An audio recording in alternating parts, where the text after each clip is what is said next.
Bien. Bonjour donc, chers collègues et chers amis. Je vous retrouve ce matin pour parler toujours de l'activité de la Cour internationale de justice, mais dans un aspect différent de celui que j'ai abordé hier, à savoir les mesures conservatoires, qui est un aspect de plus en plus important et qui a pris de plus en plus de place ces dernières années dans l'activité de la Cour, qui mérite donc qu'on s'y arrête un peu. Je vais essayer de ne pas utiliser tout le temps qui m'est théoriquement alloué pour laisser un peu de temps à la fin pour les questions, si certains souhaitent me poser des questions. Mais comme je l'ai dit hier, personnellement, je ne vois aucun inconvénient, au contraire, si c'est techniquement possible, à ce qu'on me pose des questions au fur et à mesure de ma présentation.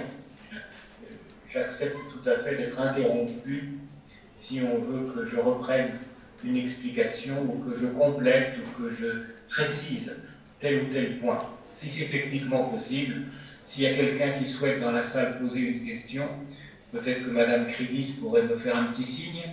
À ce moment-là, je m'interromprai et je laisserai la parole à celui ou à celle qui souhaite m'interroger. Voilà. Donc, les mesures conservatoires devant la Cour internationale de justice.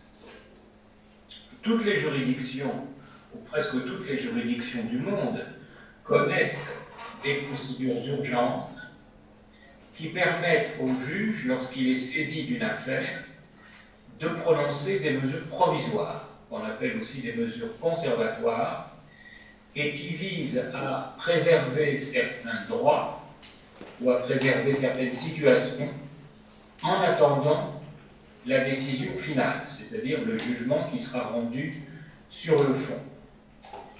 Il y a en effet des situations qui appellent cette protection provisoire, car autrement, le risque existerait que, entre le moment où le juge est saisi et le moment où il rend son arrêt final, son arrêt au fond, et il peut s'écouler plusieurs mois, voire souvent plusieurs années entre ces deux dates, le risque existe qu'un dommage irréversible ait été causé au droit d'une des parties, c'est-à-dire essentiellement de la partie requérante, si bien que le jugement rendu risquerait d'être purement théorique ou platonique ou académique. En quelque sorte, le juge arriverait après la bataille, et ce qu'il déciderait n'aurait pas d'effet pratique, étant donné que la situation de fait aurait été, dans l'intervalle, modifiée de manière irréversible. D'où l'intérêt, d'où la nécessité de ces procédures d'urgence qui existent aussi bien devant les tribunaux internes que devant les tribunaux internationaux. En droit interne, nous connaissons tous les procédures de référé, qui permettent de saisir le juge et d'obtenir un jugement rapide, avec effet immédiat, mais un jugement qui n'est que provisoire. Car la contrepartie de la rapidité qu'on attend du juge en matière de mesures conservatoires, la contrepartie, c'est que ces mesures ne tranchent pas le fond des rangs, elles réservent les droits des parties et elles n'ont qu'un caractère provisoire en attendant le jugement final. Eh bien, cela est vrai aussi devant la Cour internationale de justice, malgré les spécificités de la procédure devant cette Cour, qui est une juridiction purement impérative, il y a tout de même place pour une procédure de mesures conservatoires et elle est même nécessaire. Elle est prévue par le statut de la Cour. Et la disposition pertinente du statut, que je vais citer dans un petit instant, est complétée par diverses dispositions du règlement qui décrivent plus en détail la manière dont la Cour procède lorsqu'elle est saisie d'une demande de mesures conservatoires. Vous m'entendez bien, hein? J'espère qu'il n'y a pas de difficulté technique. Très bien.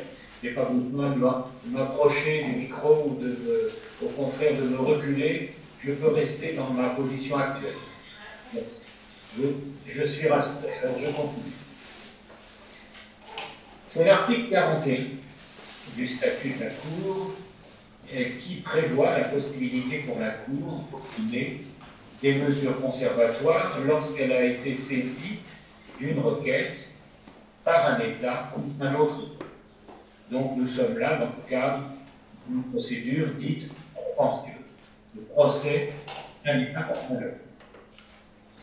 Ce que dit l'article 41, c'est la chose suivante. Je vais vous citer in extenso cet article. Il est très bref d'ailleurs, et il dit la chose suivante. La Cour a le pouvoir d'indiquer, si elle estime que les circonstances l'exigent, quelles mesures conservatoires du droit de chacun doivent être prises à titre provisoire.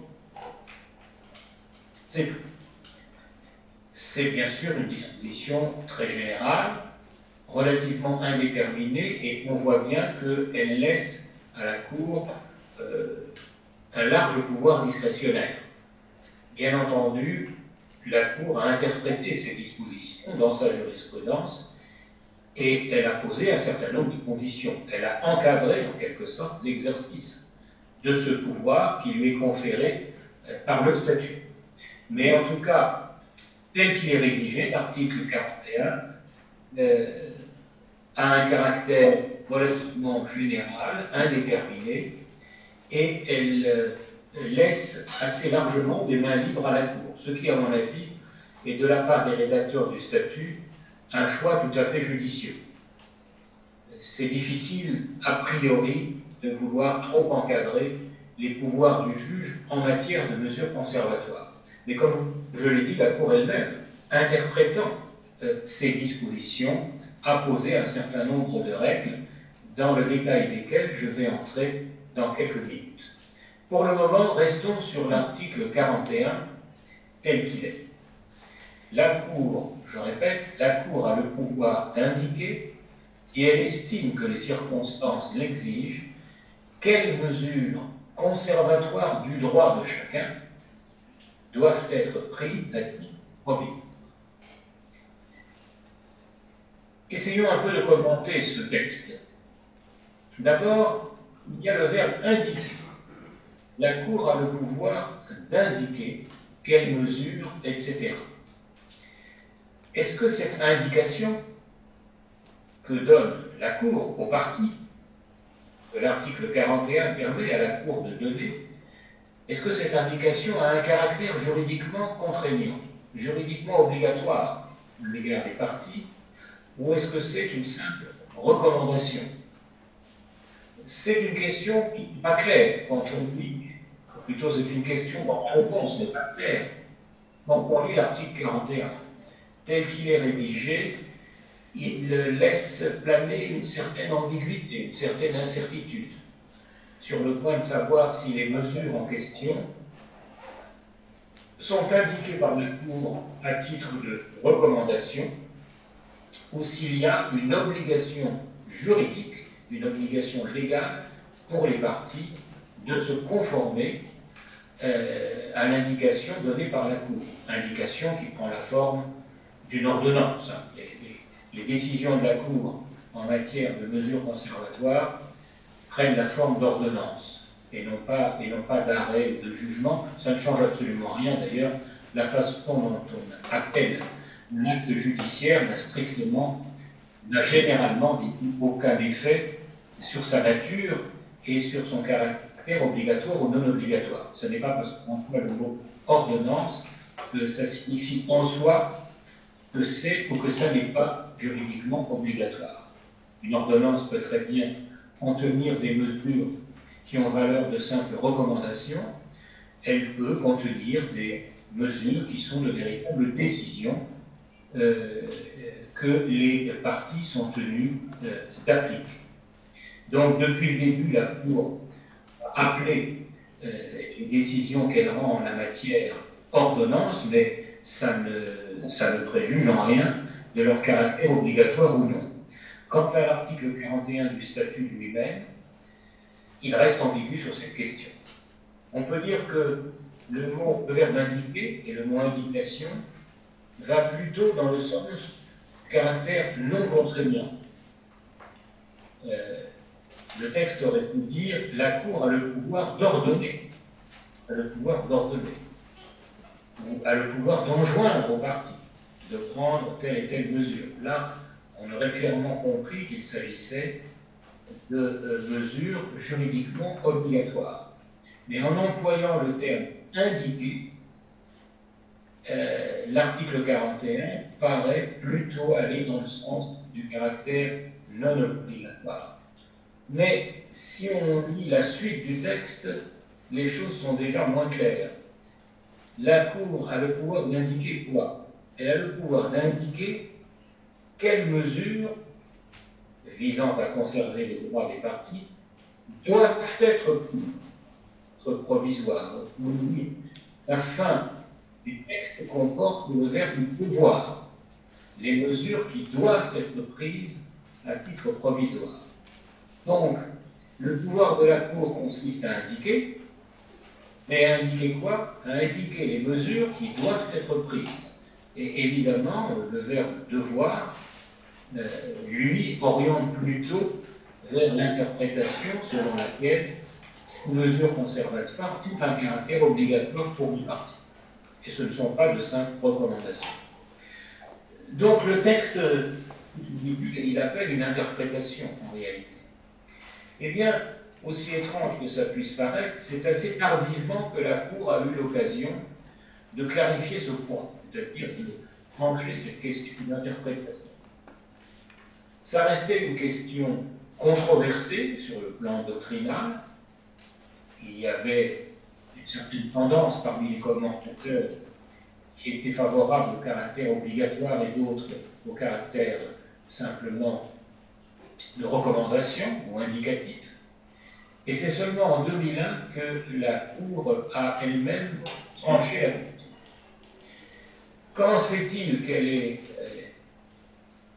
eu besoin de tellement de temps pour prendre position sur l'interprétation de l'article 41, alors que dès le début, elle a utilisé cette procédure de mesure conservatoire? Ben, c'est pour une raison. Aussi longtemps que la Cour se borne à rendre des ordonnances indiquant aux parties les mesures conservatoires dont elle estime qu'elles doivent être prises, etc., elle n'a pas besoin, dans son ordonnance elle-même, de préciser si ce qu'elle décide est à valeur de recommandation ou si c'est juridiquement contraignant. Ça ne change rien du point de vue de l'ordonnance elle-même. Elle est rédigée de la même façon. Elle se réfère à l'article 41 et elle reprend le vocabulaire, la terminologie de l'article 41. La Cour indique les mesures suivantes, 2 points. Mesures qui doivent être prises à titre provisoire. Et ensuite, elle donne la liste des mesures qu'elle indique ainsi à titre provisoire. Et l'ordonnance elle-même, qui prononce des mesures conservatoires, n'a pas besoin de trancher la controverse concernant la portée juridique des mesures en question. Si la Cour, finalement, a eu besoin de trancher cette question, cette controverse, c'est parce qu'il est arrivé qu'un État, ayant bénéficié de mesures conservatoires prononcées par la Cour à sa demande, se plaigne ensuite, dans la suite de la procédure, c'est-à-dire lorsque l'affaire était examinée au fond par la Cour, que la partie adverse, le défenseur, n'avait pas respecté une ordonnance portant mesures conservatoires et que ce faisant, il avait manqué à ses obligations et qu'il avait donc, de ce fait, engagé sa responsabilité internationale. C'est un acte illicite, comme tout acte illicite, il engage la responsabilité de celui qui l'accomplit. Pour répondre à une telle argumentation, il a bien fallu que la Cour tranche la question de savoir si les mesures conservatoires ont ou non un caractère juridiquement contraignant. Si la réponse avait été négative, la Cour aurait répondu, certes, le défendeur ne pas conformer à mon ordonnance en indication de mesure conservatoire, mais n'a pas commis ce faisant un acte illicite. Je regrette qu'il ne se soit pas conformé à ma recommandation, mais puisque ce n'est qu'une recommandation, il avait le droit de ne pas s'y conformer. On ne peut pas pour autant considérer qu'il ait commis un acte illicite. Si au contraire la Cour tranchait dans le sens du caractère obligatoire des mesures conservatoires, alors en effet, il devait conclure que le demandeur en l'espèce avait commis un acte illicite, ce qui était la thèse du demandeur, de l'État requérant. Et l'affaire, donc, a permis à la Cour de mettre fin à la controverse concernant l'interprétation de l'article 41, et comme vous le savez sans doute, la décision de la Cour a été que les mesures conservatoires ont un caractère obligatoire. Malgré l'emploi du terme indiqué, du verbe indiqué, pour un certain nombre de raisons, la Cour, se référant en particulier aux travaux préparatoires du statut, a conclu que cette disposition lui donnait le pouvoir non pas seulement d'indiquer des mesures à titre de recommandation, vous devriez faire ceci, vous abstenir de faire cela, mais lui donnait le pouvoir d'imposer des mesures juridiquement obligatoires. Je dis imposer, je veux dire imposer en droit. La question de savoir ensuite comment est assurée l'exécution effective de telles ordonnances, c'est une autre question. Savoir si et comment elles sont effectivement appliquées in concreto. J'y reviendrai un peu plus tard. Mais pour le moment, ce qui est important, c'est que la Cour a interprété l'article 41 dans le sens où les mesures conservatoires qu'elle indique sont juridiquement contraignantes pour les parties ou pour la partie à laquelle elles s'adressent. Les parties ou la partie, parce que les mesures conservatoires peuvent viser à protéger les droits des deux parties ou de l'une des deux parties, et si c'est l'une des deux, ça peut être à la fois, ça peut être soit la partie demanderesse, soit la partie défenderesse. Tel qu'il est rédigé, l'article 41 laisse la porte ouverte à des mesures conservatoires qui peuvent être plutôt orientées vers la protection des droits du demandeur ou vers la protection des droits du défendeur, ou qui peuvent être adressées aux deux parties en même temps.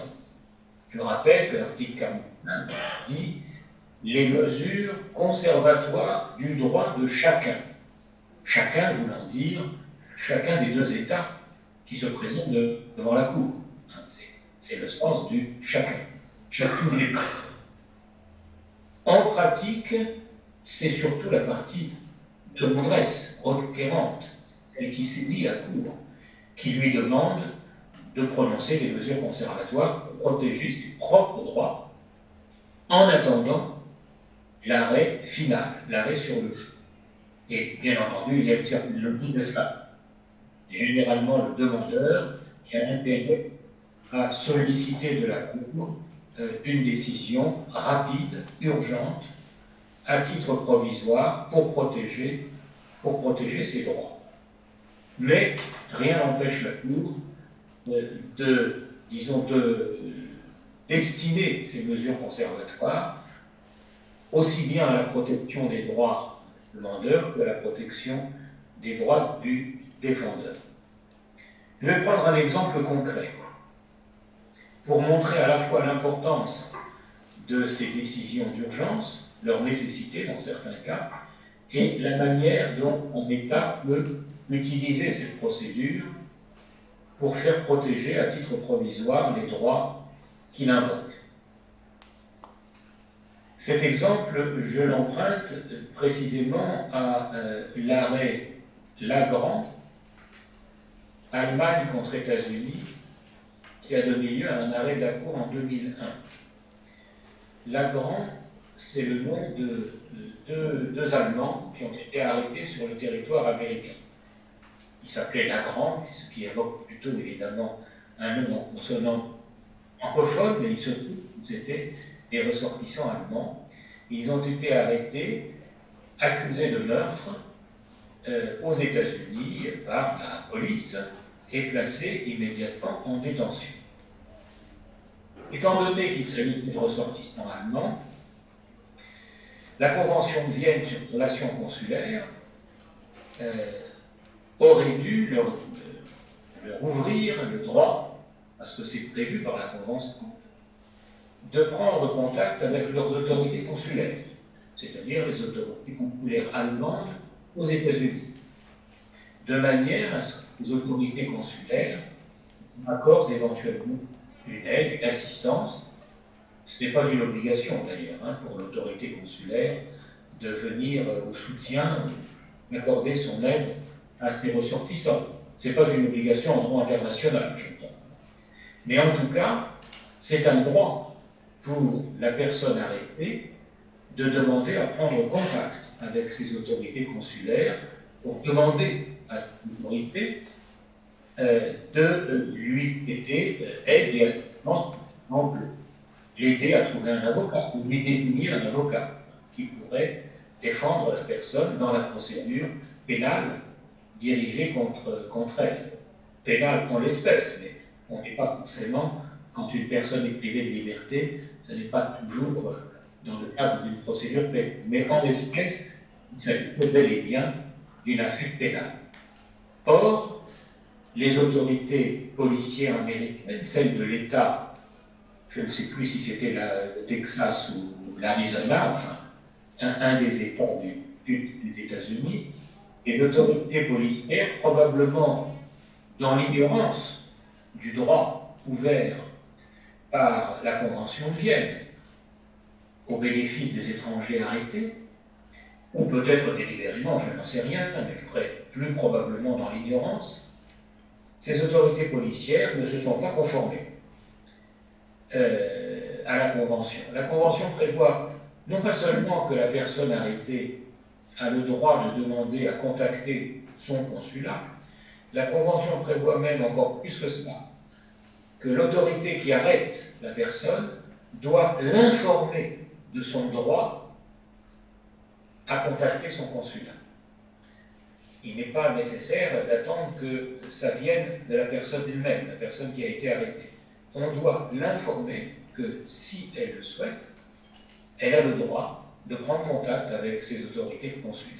Et cela n'avait pas été fait dans le cas des deux frères allemands, Lagrand, arrêtés donc aux États-Unis. La procédure pénale dirigée contre eux pour meurtre a débouché sur le prononcé de la peine de mort. Et tous les recours ont été épuisés. Les deux frères Lagrand devaient être exécutés en application donc des condamnations définitives prononcées contre eux. La grâce n'aura pas été accordée pour le gouverneur de l'État en question. Et on se trouvait donc à la veille ou à quelques jours de la date qui avait été programmée pour l'exécution capitale. C'est alors que Marie, prenant fait et cause pour ses ressortissants, fait et cause non pas sur le fond, on n'est pas de savoir s'ils étaient ou non coupables du meurtre dont ils étaient accusés, mais fait et cause en ce qui concerne les droits consulaires qui n'avaient pas été respectés à leur bénéfice, alors qu'ils auraient dû l'être. L'Allemagne a donc saisi un cours pour demander à la Cour de constater que les États-Unis avaient violé la Convention de Vienne sur les relations consulaires au tout début de la procédure, c'est-à-dire au moment où les frères Lagrand avaient été arrêtés, au moment de l'arrestation initiale. Et l'Allemagne disait, cette méconnaissance des droits des personnes arrêtées a eu ensuite une répercussion sur l'ensemble de la procédure pénale. Ils n'ont pas pu se défendre correctement, ils n'ont pas été conseillés par des avocats, alors que le consulat d'Allemagne aurait sans doute désigné des avocats pour les défendre. Et donc cela a eu une conséquence sur l'issue finale de la procédure, et ici l'issue finale évidemment elle est gravissime puisque c'était la peine de mort, avec le risque d'une exécution prochaine. Voilà pourquoi l'Allemagne, en saisissant la Cour, pour lui demander de déclarer, de constater que les États-Unis avaient violé dans cette affaire, dans ce cas particulier, la Convention de Vienne sur le droit consulaire, a également demandé à la Cour d'ordonner immédiatement que toute procédure d'exécution de la peine de mort soit suspendue par les autorités américaines, en attendant que la Cour rende son arrêt final, son arrêt sur le fond, c'est-à-dire qu'elle constate, sur la demande de l'Allemagne, que les droits consulaires des frères Lagrand n'avaient pas été respectés, que peut-être ce non-respect avait pu avoir une conséquence sur l'ensemble de la procédure pénale subséquente, sur les droits de la défense en quelque sorte, et que cela justifiait une remise en cause des condamnations prononcées contre les frères Lagrand. Ça concerne le fond de l'affaire. Mais en attendant que la Cour se prononce sur ces demandes-là, de la part de l'Allemagne, il fallait immédiatement ordonner la suspension de toute mesure d'exécution, naturellement, parce que, bien entendu, l'arrêt de la Cour interviendrait trop tard. En tout cas, le dommage irréversible aurait été subi dans l'intervalle. La Cour a fait droit à cette demande de l'Allemagne et a ordonné aux États-Unis de suspendre toute exécution des frères Lagrand. Elle l'a fait d'ailleurs dans des conditions de célérité exceptionnelle, car étant donné que la mise à exécution de la peine de mort était prévue quelques jours après la saisie de la Cour par l'Allemagne, l'ordonnance de la Cour, prononçant la mesure conservatoire demandée par le requérant, a été rendue le lendemain même de la saisie de la Cour. Ce qui veut dire que dans ce cas, la Cour n'a pas tenu d'audience, elle a statué uniquement sur la base des allégations de l'Allemagne et elle a considéré qu'il était justifié provisoirement et sans préjudice évidemment de la décision qu'elle rendrait ultérieurement sur le fond, qu'il y avait une exigence d'ordonner une mesure provisoire consistant donc à suspendre toute mise en œuvre de la peine capitale dans ce cas particulier. Il est très rare que la statue ainsi sans audience. Normalement, les demandes de mesures conservatoires donnent lieu à des audiences programmées par la Cour dans des délais brefs.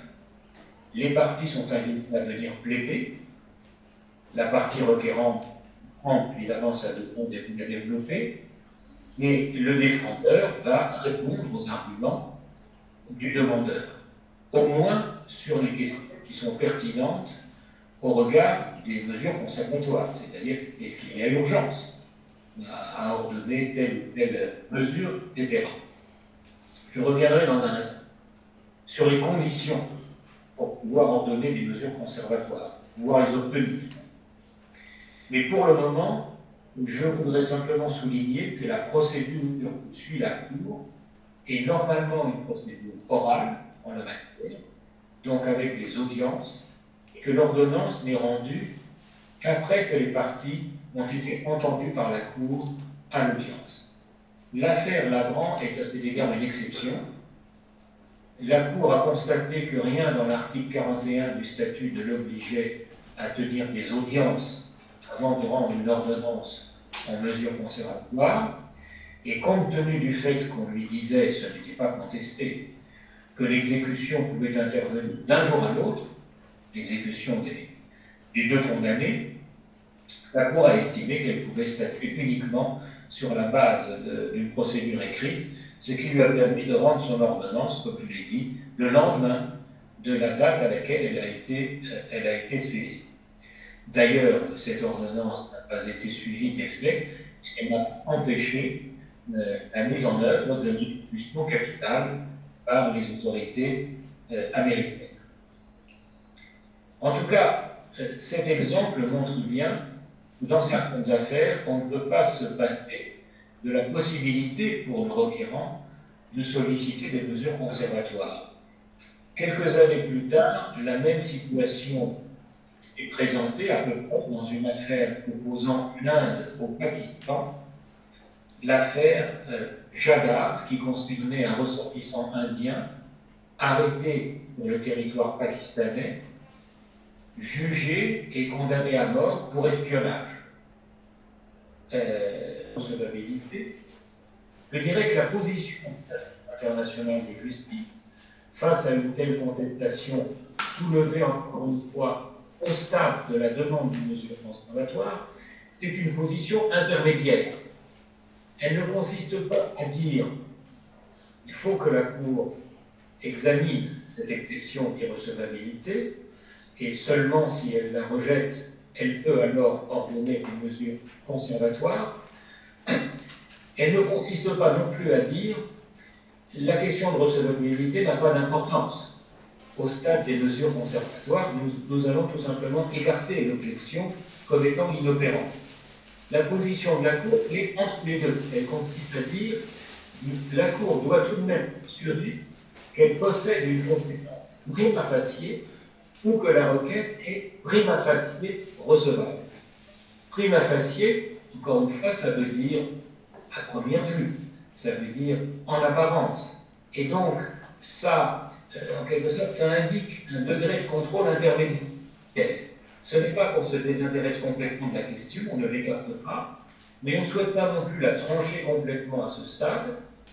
On prend une position intermédiaire qui consiste à dire il faut et il suffit, c'est-à-dire il suffit mais il faut, que le demandeur établisse que sa requête est en apparence, en première apparence en tout cas, recevable, et que la Cour est en première apparence compétente pour en connaître. Voilà, c'est la position de la Cour. Alors évidemment, le prima facie est toujours un concept à manier dans la réalité, concrète, puisque justement il se trouve un niveau intermédiaire entre l'absence totale de contrôle et le contrôle complet. C'est quelque chose qui est entre les deux. Et bien entendu, cela ouvre la voie des situations dans lesquelles, après avoir estimé qu'elle était prima facie compétente, la Cour, in fine, à la fin de la procédure, quelques années plus tard, doit se déclarer incompétente. Ou après avoir considéré que le droit revendiqué par le demandeur, le droit qu'il souhaite voir protégé par les mesures conservatoires, est plausible, la Cour, peut-être quelques années plus tard, affirmera en réalité que ce droit n'existait pas. Et donc elle va dégoûter, après lui avoir accordé des mesures conservatoires. Mais c'est le risque à courir, c'est une mesure urgente. À ce stade, nous les juges, nous n'avons pas tous les éléments qui nous permettraient de statuer sur une compétence ou sur l'irrecevabilité. Nous n'avons pas tous les éléments, mais dans le doute, nous pouvons prendre les mesures que nous estimons nécessaires pour préserver les droits invoqués, c'est-à-dire pour faire en sorte que la décision finale ne soit pas privée d'effet en réalité. Car s'il n'y avait pas les mesures conservatoires, le risque serait que la décision rendue par le juge finalement, sur le fond de l'affaire plus tard, serait tout simplement vidée de sa substance, parce que dans l'intervalle, serait survenu un dommage irréversible, ou une situation sur laquelle on ne pourrait pas revenir. Donc voilà quelle est exactement la position de la Cour, mais bien entendu, la Cour n'a jamais prétendu que les autres juridictions internationales devaient nécessairement procéder de la même façon. Chaque juridiction a ses propres textes, son propre statut. Le texte n'est pas forcément rédigé d'une façon d'une juridiction à l'autre, et donc chacune suit sa propre logique en fonction de la mission qui est la sienne. Donc il n'y a aucune idée de la part de la Cour de faire de ce que je suis en train de vous expliquer une sorte de principe général qui devrait s'appliquer en droit national. C'est uniquement sur la base du statut de la Cour que la Cour voilà. Cela va plus loin. J'ai bien compris Si j'ai bien compris votre question sûrement. Merci beaucoup, Monsieur le Président. Merci.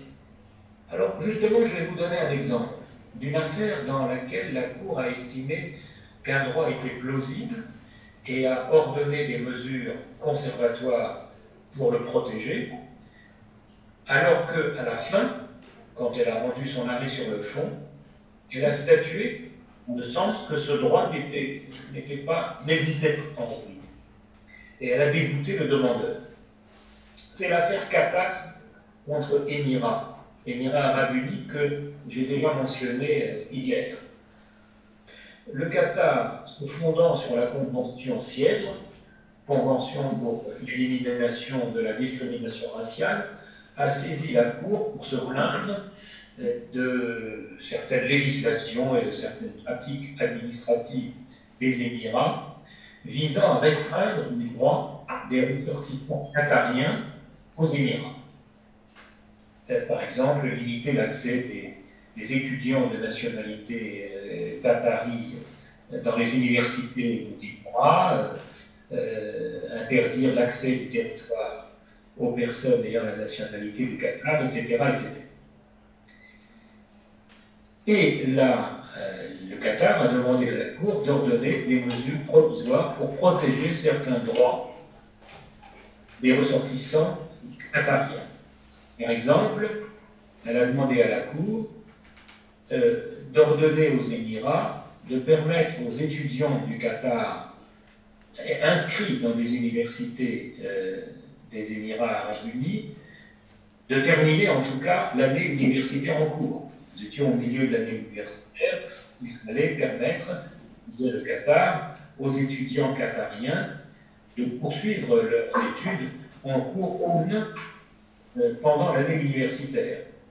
Permettre aussi aux familles binationales qataro-émiriennes, et évidemment cette situation existe, qui avaient été séparées à la suite des mesures ordonnées par les Émirats, de pouvoir se réunir, se retrouver, que l'un des parents est de nationalité qatarienne et l'autre de nationalité émirienne.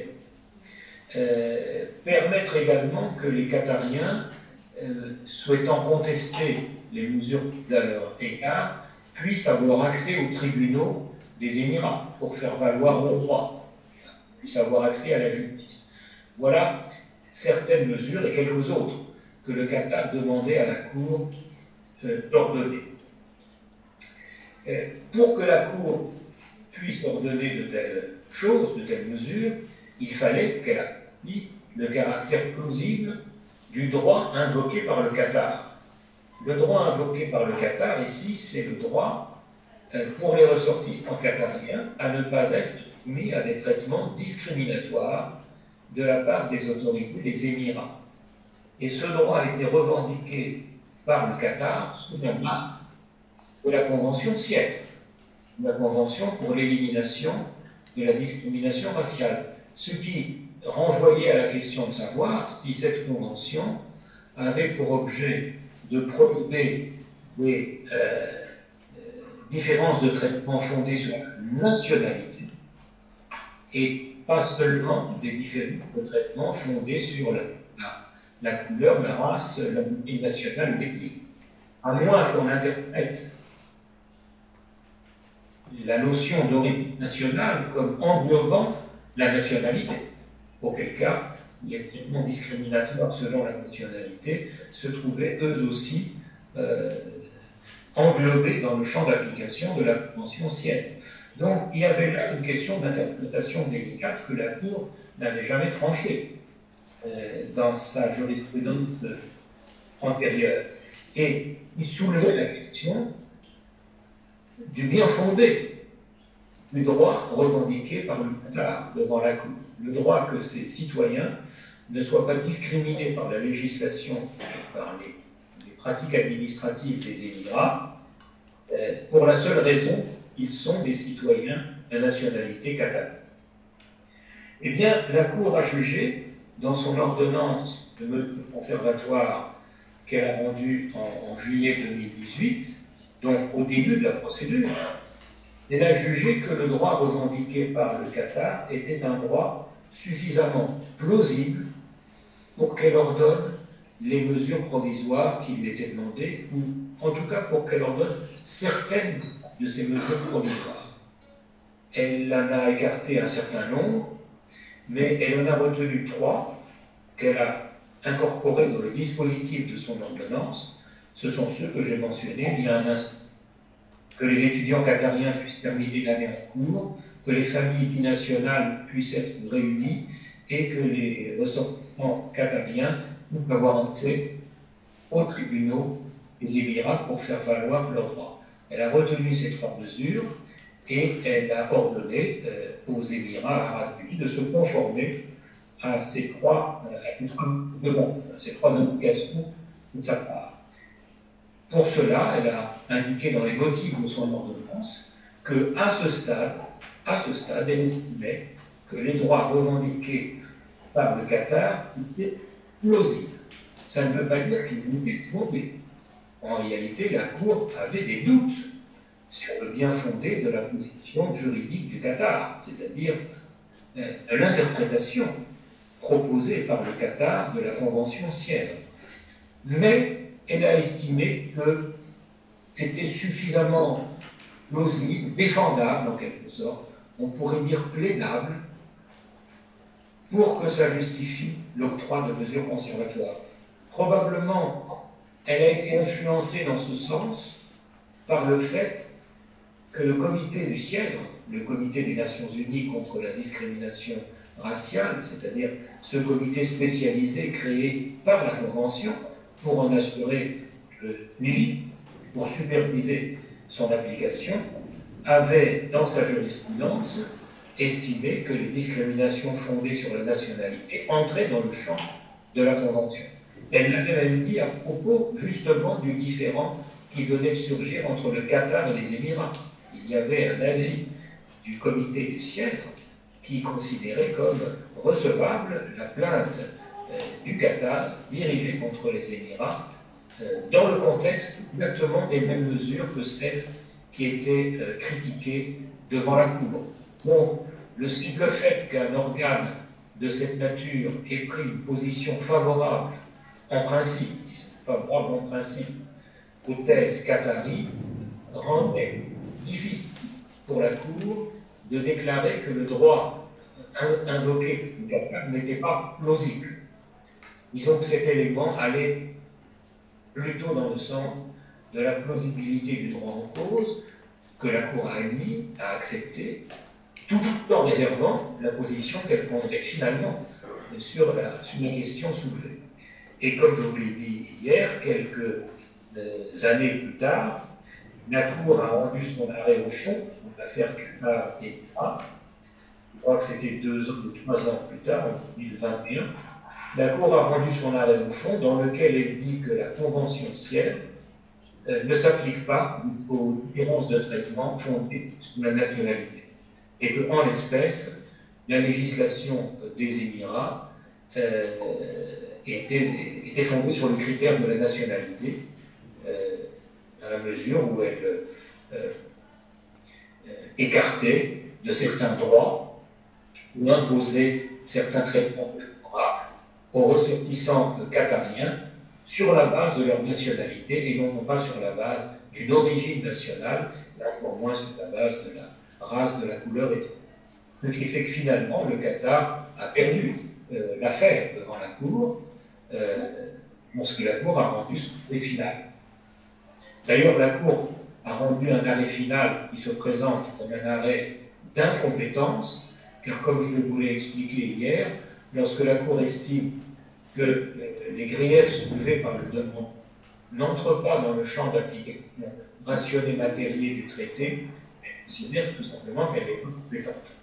Donc c'est un arrêt d'incompétence, mais qui en réalité repose sur une analyse de fond, sur une interprétation de fond de ce qu'est la Convention Sienne et de la manière dont elle doit être comprise. Donc voilà un exemple.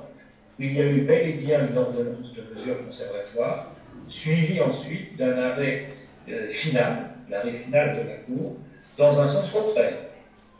Mais encore une fois, c'est le risque à courir. Lorsqu'on protège provisoire des droits sans être absolument certain que ces droits existent, mais pour éviter une modification irréversible d'un certain état de fait, on le fait en courant le risque qu'un examen plus complet de faire conduise ensuite le juge à une conclusion dans un sens opposé. Et à mon avis, il n'y a rien à critiquer ni à regretter. Il vaut mieux protéger dans le doute des droits dont on n'est pas certain, plutôt que de laisser porter une atteinte irréversible à ces droits et s'apercevoir ensuite, à la fin, que c'est trop tard, de sorte et que, quoi qu'on juge en ce qui concerne les droits en question, ils ont été atteints de façon irrémédiable. Alors, comment est-ce qu'en pratique se déroule une procédure de demande de mesures conservatoires?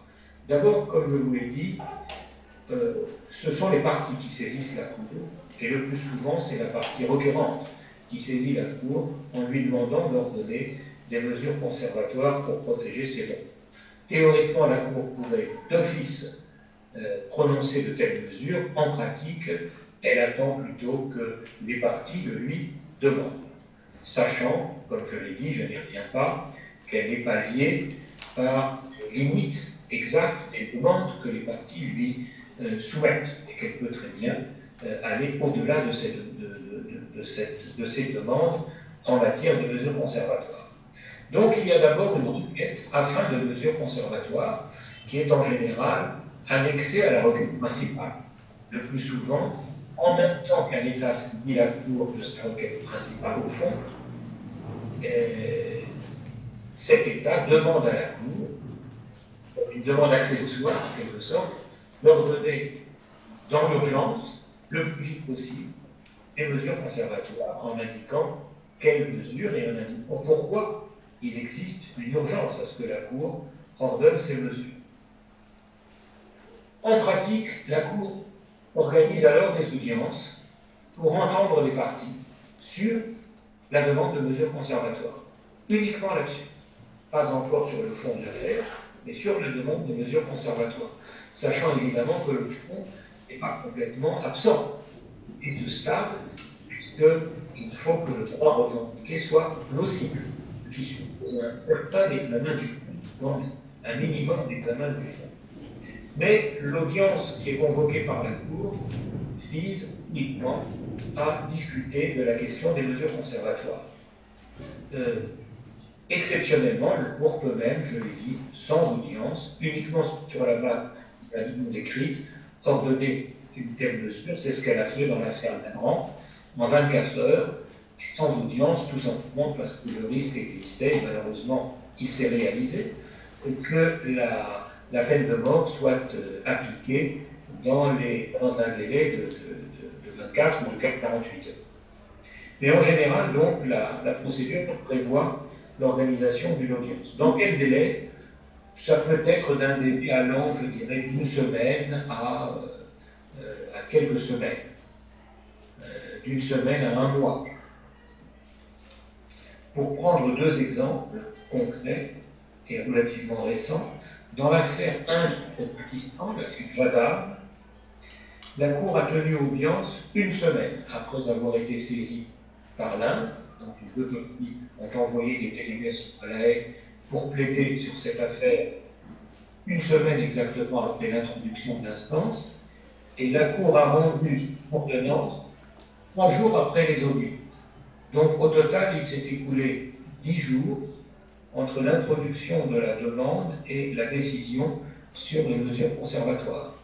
Décision prise par la Cour plénière, car il faut tout de même que je le précise, il n'y a pas de formation spéciale pour examiner les demandes de mesures conservatoires. Ce n'est pas, par exemple, une procédure de juge unique, comme c'est assez courant dans l'ordre interne, devant les tribunaux nationaux en général. Le juge des référés est un juge unique, c'est le président du tribunal statuant en référé, ce qui permet d'aller plus vite. Mais à la Cour, non. C'est la Cour elle-même qui a le pouvoir, et ce pouvoir ne peut pas être exercé ni par le président, ni par un juge quelconque, donc la formation collégiale plénière de la Cour, ce qui évidemment rend les choses un peu plus compliquées à organiser. Donc, dans l'affaire Jadal, étant donné la grande urgence, puisque là aussi c'était l'affaire concernait un condamné à mort, la Cour tient l'audience une semaine après la demande et elle rend son ordonnance 3 jours après l'audience, c'est-à-dire au total 10 jours après le début de l'audience. Ceci se justifie par le fait qu'il s'agissait d'une situation où l'urgence était particulièrement marquée. Dans les autres affaires où le requérant demande à la Cour d'ordonner des mesures conservatoires, l'urgence n'est pas telle que la Cour doive statuer en quelques jours. Et c'est plutôt dans un délai de quelques semaines qu'elle statue. Je prends l'exemple de l'affaire Guinée contre France.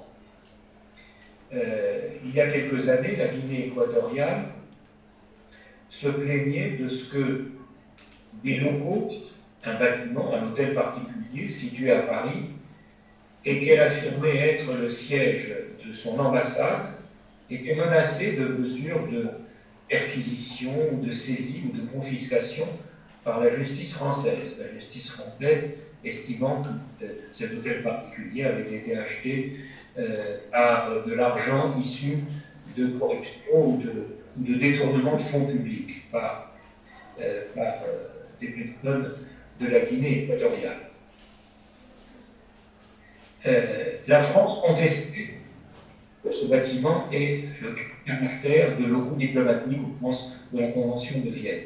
Donc la position de la France était de dire ce bâtiment n'est pas protégé, garanti par la Convention de Vienne. C'est de façon complètement artificielle que la Guinée équatoriale, cherchant à mettre ce bâtiment à l'abri des investigations de la justice française, a décidé, a prétendu en faire le siège de son ambassade. Donc il y avait là un différend entre les deux États sur le statut juridique de l'immeuble en particulier, qui se trouve au 42 avenue Foch à Paris. Devant le risque qui existait que ce bâtiment soit perquisitionné et éventuellement confisqué, dans le cadre de la procédure pénale française, la Guinée équatoriale a demandé à la Cour, en attendant qu'elle prenne parti dans son arrêt final sur le statut juridique de cet immeuble, d'ordonner à la France de s'abstenir de tout acte de perquisition ou de saisie ou de confiscation qui serait contraire à l'inviolabilité que la Convention de Vienne reconnaît pour le code diplomatique, à titre provisoire. La Cour a fait droit à cette demande de mesures conservatoires et dans l'ordonnance qu'elle a rendue en 2016, c'était en décembre 2016, elle a demandé à la France d'accorder à cet immeuble un traitement équivalent à celui que l'article 22 de la Convention de Vienne sur les relations diplomatiques reconnaît aux locaux diplomatiques, aux locaux d'une ambassade, c'est-à-dire essentiellement l'inviolabilité. La Cour a bien précisé qu'elle ne se prononçait pas à ce stade sur le statut juridique de l'immeuble, mais pour éviter un dommage irréversible, elle demandait à la France, provisoirement, de faire comme si cet immeuble bénéficiait des protections prévues par l'article 22 de la Convention de Vienne, donc comme si c'était un local diplomatique protégé contre l'inviolabilité. Et la France s'est conformée à cette demande de la Cour internationale de justice et jusqu'à l'arrêt rendu finalement quelques années plus tard dans cette affaire, la France s'est abstenue de tout acte de nature à porter atteinte à l'inviolabilité de cet immeuble. Dans son arrêt final, la Cour a conclu que la position de la Guinée équatoriale n'était pas tutelée et que l'immeuble en question n'avait pas la nature, n'avait pas le caractère de l'œuvre diplomatique au sens de la Convention de Vienne. Donc, sur le fond, l'affaire a été perdue par la Guinée équatoriale et gagnée par la France, après examen complet par la Cour des arguments des parties, et dans un premier temps, par précaution en quelque sorte, pour éviter le risque d'un dommage irréversible, la Cour a demandé à la France de s'abstenir de tout acte qui serait contraire à l'inviolabilité revendiquée par la Guinée équatoriale. Vous voyez là encore qu'il n'y a pas forcément correspondance exacte entre les mesures conservatoires ordonnées et la décision que la Cour prend finalement sur le fond. Je vous ai donné l'exemple de l'affaire opposant le Qatar aux Émirats. Je vous donne maintenant l'exemple de l'affaire opposant la Guinée équatoriale à la France. Dans ces deux cas, la Cour avait bel et bien ordonné les mesures conservatoires, alors que finalement elle a conclu en réalité que le défendeur avait raison, en quelque sorte, et qu'il n'y avait rien dans le comportement du défendeur qui soit contraire, qui soit illicite au regard de cette obligation internationale. En revanche, dans l'affaire Jadav, Inde contre Pakistan, dans laquelle, je vous l'ai dit, la Cour a demandé au Pakistan de surseoir à toute mise en œuvre de la peine capitale, donc pour le ressortissant indien qui avait été arrêté sous l'accusation d'espionnage. Pour l'affaire Jadav, l'arrêt final rendu par la Cour a été dans le même sens que l'ordonnance de mesures conservatoires. L'arrêt final a estimé qu'en arrêtant M. Jadav sans lui notifier son droit de contact avec les autorités consulaires indiennes, le Pakistan avait violé la Convention de Vienne.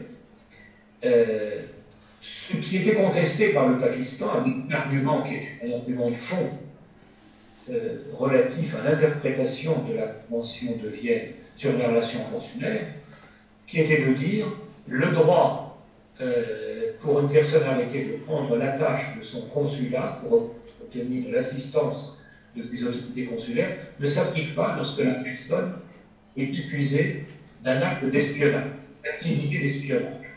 Autrement dit, le droit à l'assistance consulaire, ça ne marche pas pour les espions. Voilà quelle était la position du Pakistan. Parce que ça mettait en cause la possibilité pour l'État de lutter contre des activités d'espionnage sur son territoire s'il devait donner aux espions arrêtés le droit de prendre l'attache de leurs autorités consulaires pour être aidés dans leur défense, en quelque sorte. Au stade de la demande du conservatoire, la Cour a estimé simplement que le droit revendiqué pour l'Inde était plausible. Autrement dit, on pouvait soutenir de façon plausible que la personne arrêtée, même sous l'accusation d'espionnage, avait le droit à l'assistance consulaire. C'était suffisant au stade des mesures conservatoires pour justifier la décision de la Cour. Quand ensuite la Cour a examiné la question sur le fond, elle est allée plus loin, elle n'a pas simplement dit que le droit était plausible, elle a affirmé qu'il existait, selon la Convention de Vienne, un droit pour toute personne arrêtée d'obtenir l'assistance, de demander plutôt l'assistance de ses autorités consulaires, même lorsque cette personne est arrêtée sous l'accusation d'espionnage, parce que la Convention de Vienne ne distingue pas en fonction du crime ou du délit dont la personne est accusée. Toute personne arrêtée doit être informée de son droit de prendre contact avec ses autorités consulaires, et rien dans la Convention de Vienne, ni dans ses travaux préparatoires, n'indique que ce droit serait exclu, serait écarté dans le cas de certains types d'accusations, c'est-à-dire de certains types de crimes ou de délits qui seraient reprochés à une personne arrêtée. En particulier, il n'y a pas d'indication qu'il existerait une exception d'espionnage dans la Convention de Vienne. Donc, dans l'affaire Jadav, il y a une parfaite correspondance entre l'ordonnance ordonnant une cour conservatoire et, quelques années plus tard, l'arrêt rendu sur le fond par la Cour. Alors, pour conclure, puisque je crois que il me reste encore quelques minutes, ça va, je n'ai pas complètement épuisé mon temps de parole. Alors, je peux encore, dans quelques minutes, ajouter la conclusion suivante, qui concerne l'efficacité concrète des mesures conservatoires ordonnées par la Cour. Je vous ai dit que ces mesures avait un caractère juridiquement contraignant, que ce n'était pas seulement des recommandations. Très bien, mais bien sûr, vient tout de suite à l'esprit la question, mais dans les faits, est-ce que ces mesures sont effectivement appliquées par les États auxquels ils sont destinés, vers lesquels ils sont dirigés? Eh bien, la réponse, c'est que le plus souvent, l'État qui se voit ainsi demandé par la Cour de s'abstenir de faire telle ou telle chose à titre de mesure conservatoire, obéit à l'ordonnance de la Cour, le plus souvent. Je vous ai donné l'exemple de l'affaire Chadha, l'Indien arrêté et condamné à mort n'a pas été exécuté. Je vous ai donné l'exemple de l'affaire Guinée équatoriale contre France. La France a accepté, pendant plusieurs années d'ailleurs, puisque la procédure devant la Cour a duré plusieurs années, à l'année finale, accordé à l'immeuble du 42 avenue Foch à Paris un statut équivalent à celui d'une ambassade, alors même qu'elle persistait à contester ce statut en droit. Et finalement, elle a obtenu gain de cause devant la Cour, mais elle a accepté provisoirement, comme la Cour le lui avait demandé, de ne pas porter atteinte à l'inviolabilité de ce bâtiment. Il a été confisqué par décision de justice par le tribunal pénal de Paris et la Cour d'appel, mais le tribunal et la Cour d'appel ont bien précisé que c'était sous réserve de l'arrêt final que la Cour rendrait. Elle n'avait pas encore rendu son arrêt. Au fond, lorsque le tribunal de première instance et la Cour d'appel ont statué sur des poursuites dirigées contre le propriétaire de tous les particuliers, le tribunal et la Cour d'appel ont précisé que le bâtiment était confisqué à titre de peine accessoire, peine complémentaire, mais que l'exécution de cette mesure de confiscation dépendait de ce que la Cour internationale de justice déciderait sur le statut juridique du bâtiment en question. Donc l'ordonnance de la Cour a été respectée. Et j'ai mentionné l'affaire Qatar contre Émirats. Autant que je sache, les Émirats ont respecté les demandes que la Cour leur avait adressées en faveur, en quelque sorte, de certains ressortissants qatariens aux Émirats. En tout cas, je n'ai pas le souvenir que le Qatar soit venu se plaindre devant la Cour de ce que les Émirats n'avaient pas respecté leurs obligations. Depuis quelques années, la Cour a d'ailleurs mis en place un mécanisme de supervision de l'exécution des ordonnances ordonnant d'une mesure conservative. Mécanisme de supervision par la Cour elle-même. En dehors même de toute demande des parties, la Cour décide, et elle incorpore en général une telle clause dans son ordonnance de mesure conservatoire, elle décide que les parties devront lui faire régulièrement rapport de la manière dont elles exécutent les mesures décidées par l'ordonnance. Donc elle dit, la Cour décide que les parties devront faire ceci, ceci et cela, et en plus, il est demandé aux parties d'adresser à la Cour, tous les 3 mois ou tous les 6 mois, ou une fois seulement, un rapport pour lui expliquer les mesures qu'elle prennent concrètement pour donner effet aux demandes de la Cour, lesquelles demandes sont juridiquement obligatoires, naturellement.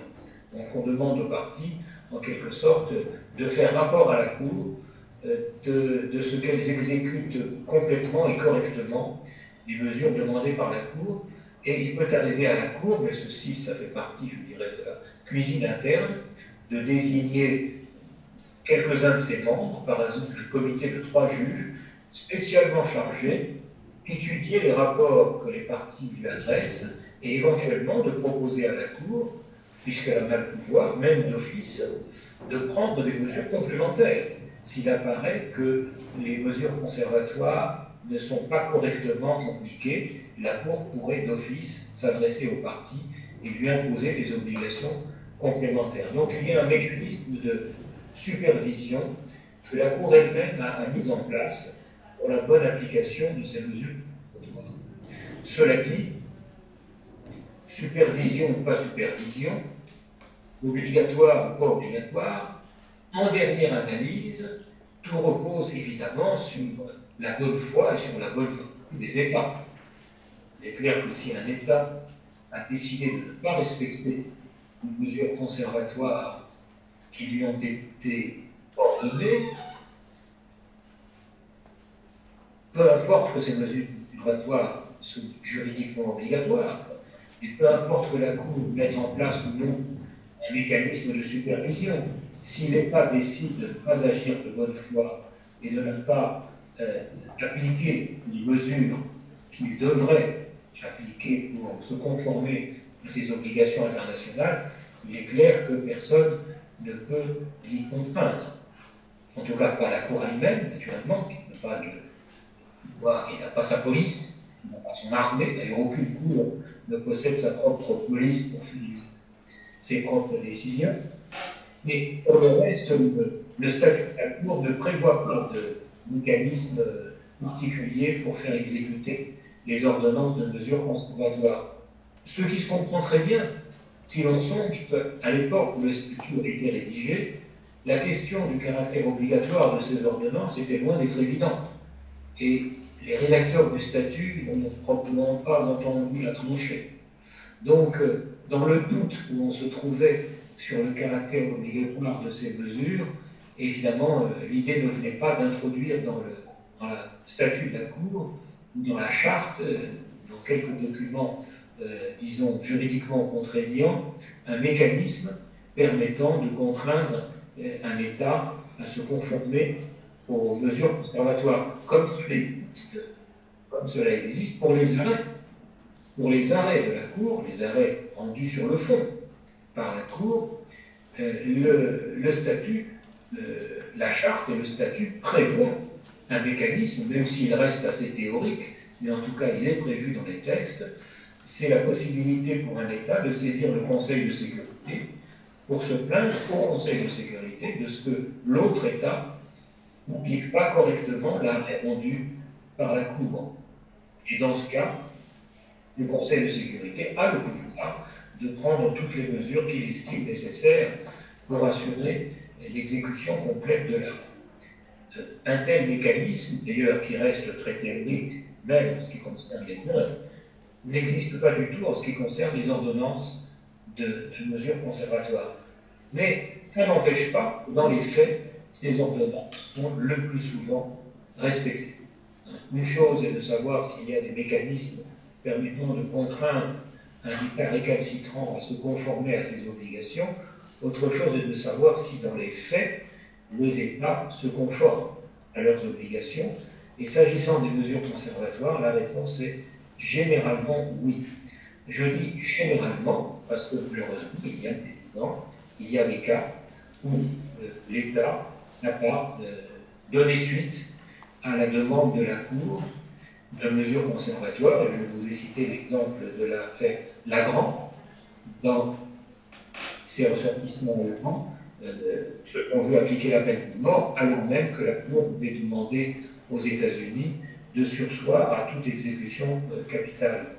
Et quelques années plus tard, il est arrivé la même chose dans une affaire opposant le Mexique aux États-Unis, concernant un certain nombre de ressortissants mexicains. C'est l'affaire Avena et O, parce qu'il s'agissait d'environ 50 ressortissants mexicains qui avaient été arrêtés dans divers États des États-Unis, à propos d'affaires tout à fait différentes d'ailleurs, mais le point commun entre toutes ces affaires, c'est que les droits consulaires des intéressés n'avaient pas été respectés, n'avaient pas été informés au moment de leur arrestation de leur droit de saisie pour autorité consulaire, et tous ces ressortissants mexicains avaient été condamnés à mort pour une affaire tout à fait indépendantes les unes des autres. Le point commun, c'est que toutes ces affaires étaient des affaires de meurtre. Donc la peine de mort avait été prononcée et le Mexique a saisi la Cour. La Cour a ordonné aux États-Unis de surseoir à l'exécution de la peine capitale en ce qui concerne ces ressortissants.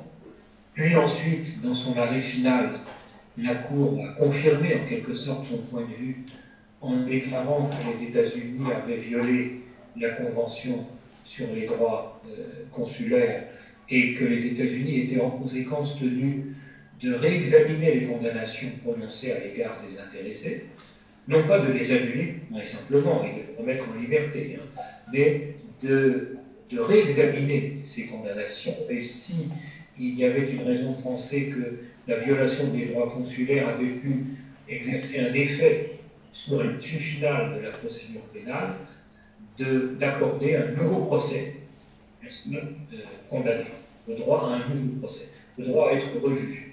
Bien, malgré et l'ordonnance en mesure conservatoire et l'arrêt final sur le fond, un certain nombre de ces ressortissants mexicains ont été purement et simplement exécutés sur la base des décisions judiciaires antérieures à l'arrêt de la Cour, c'est-à-dire que le droit d'être rejugé, plutôt le droit à un réexamen des condamnations qui avaient pourtant été reconnues, déclarées par la Cour comme une obligation pour les États-Unis, n'a pas été respecté. Donc, cela prouve, aussi bien pour les mesures conservatoires que pour les arrêts pour le fond, que les États, en général, se conforment à leurs obligations, mais pas toujours.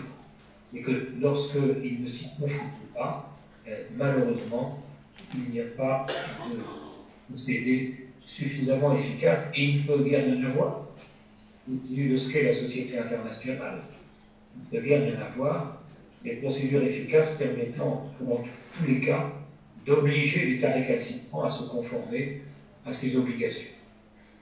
Je ne mentionne même pas l'ordonnance que la Cour a rendue au mois de mars de cette année, il y a quelques mois, et qui, à titre de mesure conservatoire, en réservant sa position sur le fond, a demandé à la Fédération aussi d'interrompre les opérations militaires engagées sur le territoire ukrainien. Inutile de dire que cette ordonnance n'a pas été suivie des faits, et puisque nous sommes tout à fait entre nous, je peux ajouter qu'il n'y avait aucune chance qu'elle nous soit. Soyons réalistes, la Cour ne se faisait aucune illusion. Elle savait que ce n'est pas en adressant cette ordonnance aux autorités de la Fédération de Russie que le lendemain, la guerre allait s'arrêter. Mais elle a pris la décision qu'elle estimait devoir prendre dans l'exercice de ses compétences, et même quand un juge qui sont sceptiques ou pessimistes sur l'exécution de la décision qu'il va prendre, ça ne doit pas l'empêcher de prendre la décision qu'il estime devoir prendre en conscience dans l'exercice de sa fonction judiciaire. Voilà. Et sur cette dernière observation, j'arrêterai ma présentation pour ce matin. Si on a le temps et s'il y a des questions ou une question, je veux bien y répondre. Et sinon, je vous donnerai rendez-vous pour ma troisième conférence demain. Est-ce qu'il y a une question? Oui? Je ne sais pas si on entend. Je pense que c'est laisse-moi, ok. J'ai encore un choix. Il faut s'approcher du micro, peut-être.